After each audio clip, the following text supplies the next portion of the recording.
I'm like fucking trying to tune in Tokyo. Nice. Right, so here we go. That's why God gave us all nipples. I know, right? Play with mine anytime my fucking want. I know that's going to be on a blooper reel somewhere. Try to keep me and Don contained, and good fucking luck with that. Yeah, well, there is no law that says your manager can't be a total. And she's taking full advantage of that. A pro-level piece of So most people look at me and go, okay, he's 22 and hot with a giant penis. And that's not what people say. That's not what people say at all. But something stuck in my throat there. Sorry. The blooper reel is just creating itself now. God damn, man. That's the government penalizing you for government gonna get its good money. Choices. He didn't say penis. The government penis is going to shaft you one way or another. Like, what do you bitch? I bitched your mom last night. I mean, that's just like...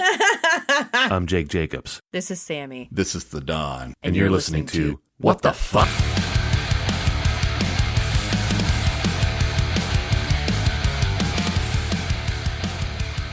Welcome to the shit show. I was going to say, we may have to rename this podcast The Shit Show. How old is your daughter, Samantha? 14 and a half. Do you allow her to walk to places if she wants to? From the bus stop home is about the only place. Today's society versus back in my day, your day, it's not like it was. You very easily can get snatched up or hurt, or you look at someone the wrong way, people will fucking snatch you. Like, I've watched too many true crime shows, podcasts. Oh, so do I. Videos from mothers who walk around with their kids in Walmart and have these dudes just creeping behind them, like waiting to snatch them. I'm like, I'm not a helicopter parent necessarily, but at the same time, like, I care about the fact that she may drive me up a fucking wall, but I don't want her getting kidnapped. And there's nothing wrong with that. Your response to that kind of explains where I'm going with this. This is in Georgia. Woman is taking her daughter to urgent care because her daughter was sick and left her 10-year-old son at home. And it's fine.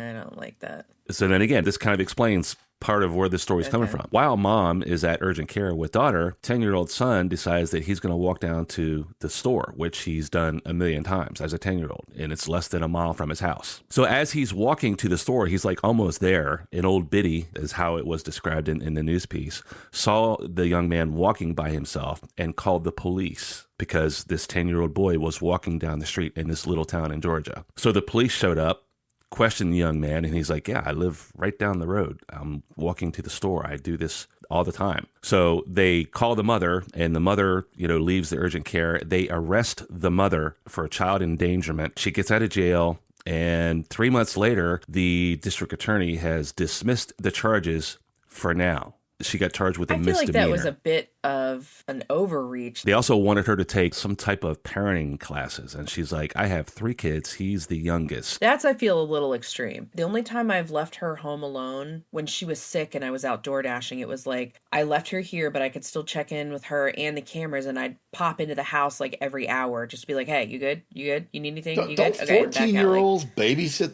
these days, haven't they, forever? Yeah, I mean, 14, 15 years old, you fucking babysitting.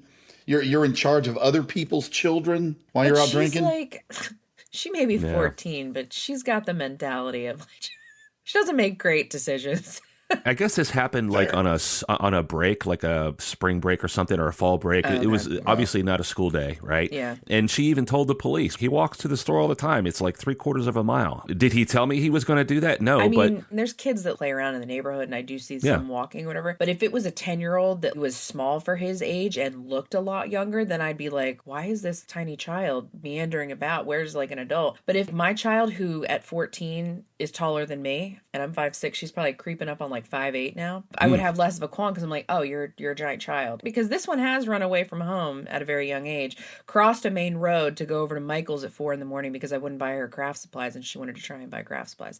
And the cops did have to bring her home to me. So I've got a little PTSD from that. So the key point here was this was like around noon. So it was broad daylight. It wasn't at night. And he even told the old lady, hey, I'm walking to the store. Why are you calling the cop? Yeah, I feel like that was a little over dramatic. This female cop cop that showed up told the mom that what she did was illegal. And she's like, what is illegal about a 10-year-old boy walking down the street? I mean, unless that state has a specific law that says, like, you can't leave a kid alone under a certain age, then maybe. I wonder how the prosecuting attorney came to the conclusion that they probably weren't going to win this case in court. Yeah, I feel like that was kind of overkill. That was a conversation could have been had like, hey, maybe you should have brought him with you or something. But to arrest her and charge her for like child endangerment, I think is a bit of an overreach. There's a couple of things that go along with that, in my opinion, this day and age. Number one, I'm a Gen Xer, and we are the most fucked up generation that you have ever seen in your life. Most of us are latchkey kids. Well, a lot of it has to, and I'm not talking about every single Gen Xer or every single boomer's fucked up or every single millennial or Gen Z, or I don't mean that, right? That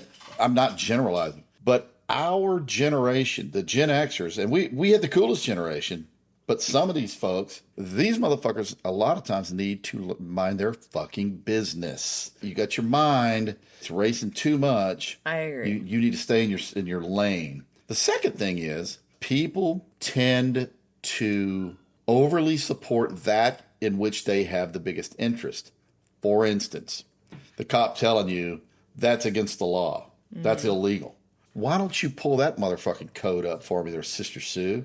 Right? But you can't do that because all they want to do then is they want to fucking argue because they don't want to be wrong. I had this friend of mine once upon a time. When we were younger, it was weird to be gay. It was weird to have any gayness floating around at all, right? Well, then he grew up, married this delightful gal. They started a family, and one of their kids ended up gay as fuck, right? And all of a sudden, it's like, well, if you don't like gay people, you're an asshole. So to that point, people tend to, they'll overemphasize that in which they have the biggest interest, right? So the cop, their interest is in the law. And so with her telling this woman that, that's illegal, that it's just trying to scare her without having actual evidence and receipts. Because a lot of times, somebody say something on Facebook, there's this theory that sometimes you got to throw some bullshit out there to see who's repeating it. People just need to mind their goddamn business. One thing that aggravates the fiddler's fuck out of me is mind your business. So just like a baby update to our favorite OnlyFans star, Lily. She's pregnant. I hope she's got a spreadsheet of every man she lets stick it in her, because that's going to be a lot of paternity tests to try and figure out. That was the chick that took a personal challenge to fuck 1,000 guys in a month, and she exceeded it in less than a month. And now she's pregnant. And so did she not take birth control pills? I give up. No, I think her birth control said, bro, I give up. I give up. Either that or out of those 1,000+ men, at least 1 or 2 condoms had to have broken or something. I don't know how. I didn't hear that. Yes, so yeah. She is pregnant. Oh my God. So she boinked 1,000 dudes to a rival. So it wasn't like they stuck it in, moved along, stuck it in, moved along. We don't know the circumstances. Is there no video on this? No, not that I'm aware of. I'm sure there probably is, but it's like not out for the public consumption. I have to imagine it was probably like each guy got 30 seconds or something. Like I don't even know if I'd want to watch that. But the last guy going at that, it's got to be like throwing a hot dog down a hallway. Ain't no way. Oh damn! Ain't no way. There's any friction left in that poor girl. So. But at the same, I'm like, yeah. So but that was like the month prior. She did like a 300 guy challenge or something. Yeah, she was warming up. She's boinked collectively probably like a couple thou at this point. If I had to venture, I guess. So right about now, there's about 1,500 dudes like sweating this shit, right? Right. Is that what you're probably saying? wondering like, oh shit, is it me? There ain't 1,500 dudes sweating it. First off, if you're willing to be one of 1,000 fucking dongs that get slid down that fucking slippery slope, that hallway, you're a nasty motherfucker to start with. You are fucked up in the gourd. Yeah. I mean, but also, I mean, she has said that these stunts that she's doing, she's making wild about. So it's not like she necessarily needs a baby daddy, because like she's making crazy money from doing this. So like she can afford to take care of this kid. I mean, that could just up the ante. Fuck a pregnant woman 1,000 times. Like, what the fuck? We talked about addictive personalities a couple of weeks ago, but I don't have an addictive personality, but I jump into shit like full-fledged. Like, I can't just buy one guitar. I got to have, 40 It's called guitars. hyperfixation. Yeah. Hyperfixation, right? It's a symptom of ADHD. Why do you think I own a small Michael's worth of crafting supplies? because I don't just buy one thing for a craft. I buy all. Oh no, things. you have to buy all the things just all in case you need. So just I in bought. Case you need it. And I was living in a fucking hotel. I was in Willow Grove, Pennsylvania, going to P3 school for anti-submarine electronics. And this is back in cassette days. And I ended up buying all the Madonna records, whatever was out at the time. And this was probably in 87. You know, you might be my lucky, whatever the fuck. And dude, I would jam to that shit, man. Living in my shitty fucking, and it was a seedy fucking motel. It was bad. Right there in Horsham, Pennsylvania. But yeah, man, I bought all that shit, and now my jam is Slayer. I don't think that's even a secret now. The whole fucking world knows that. But I have every goddamn song Slayer's ever. I think I forgot who your favorite band is. Who is it again? It's Slayer. So there's a thing, and let me tell you how this happened. I did not listen to Slayer as a kid. I was a metalhead. I just didn't listen to Slayer, and I was more of an '80s hair band guy. You know, I'm your standard Rat, Motley Crue, Bon Jovi. Bon Jovi, by the way, was the highest grossing band in the 80s. And I always fancied myself as a metalhead. And I remember me and my brother, we had a music store. This was before kind of the big box stores. We had a local music store called New Generation in Baton Rouge. And we went in there, my brother and I, he's 2 years younger than me, but we're super similar. He's like, we want some hard rock. So the dude hooked us up with 3 cassettes. One was Queen's Right, Queen of the Right, their first EP that they self-produced. Nice. Yeah. Which automatically made me fall in love with Jeff Tate and that fucking Jeff Tate. Oh my God, he's voice. Phenomenal. The second was Metallica Ride the Lightning, another EP. And then last but not least was Fastway. Fast Eddie Clark. Fast Eddie Clark was the guitar player. And they had this song on there, Say What You Will. It's fucking badass, still is to this day. I never listened to Slayer. One day I'm on Facebook and I'm cruising through some fucking memes. I'm going down this rabbit hole and this meme pops up and it was Paul McCartney on there. It's just his face in it. And it said, how does it feel to have played in the greatest band that has ever existed? And Paul McCartney's answer was, of course it's a meme, it's funny. Mm-hmm. I do not recall ever playing in Slayer. And so that kind of triggered something in my head. And this was a long time ago. And so I was like, wow, Slayer. I was never part of Slayer. I was never a big fan of Slayer. When I listened to them at the time, they were probably ahead of their time. It was too much for me. And I listened to Slayer one day, and I don't remember what song it was, probably Bloodline or something like that. I was like, holy fucking shit. Now Slayer's my jam. I wear Slayer shirts around like 60-year-old guy walking around fucking Slayer shirts. People, I love your shirt. I'm like, you don't even know what the fuck this is. Shut the fuck up. But I listen to Slayer just all day. Slayer plaster all over everything. He's like, you uncultured swine. That's right. I mean, fucking shut up. You don't know Slayer. In any case, so that was a what the fuck moment, Jake, because it was like I never even paid attention to Slayer until I saw that joke meme. I do not recall ever playing in Slayer, but hey. So the other day, Samantha sends me a text. She's like, hey, what was that song from Jesus Christ Superstar? So I sent it to her, right?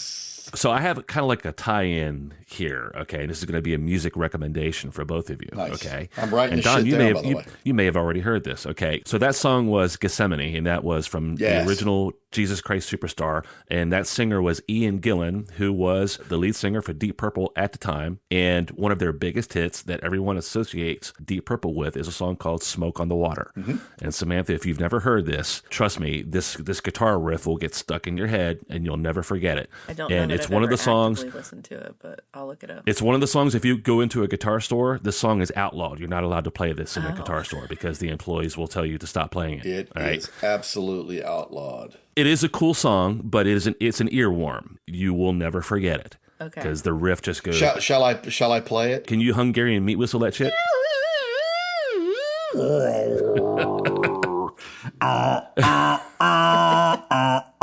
Oh, that one. Okay. Yes.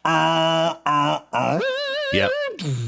Yeah. Right. Okay. Yes, I do. Now, a couple weeks ago, we were talking about dobro, what a dobro is. Now, I love blues, so does Don. There is an artist. His name is Justin Johnson. Okay. He's been around for a little while. He does a Delta blues version of Smoke on the Water on this fucking dobro, Don. And when I tell you, when I was listening to this thing the other day, I was like, I was flabbergasted. I was like, holy shit. For someone that, for the first time, like hearing that, they are going to want to, seek out the original and see, if you've never heard the original before, when you hear this, you're like, that's I've heard pretty the original. fucking It's been a cool. while because it's not like on any of my like recent playlists, but I have heard the song before. Nice. Don, I'm telling you, it's like... Oh, dude, I'm fucking jam rocking right now, man. Man, I watch that, and a lot of times when I see something like that I've never seen before, I'll listen to a little bit of it. I was fucking glued to it, man. I think I was drooling at some point. I'm like, fuck me running. Holy shit. Like, I've heard that song a million times, but not like that. One of the comments said, this music is so good, the album comes with a half a pack of Marlboros and a summary judgment for Alimony. Nice.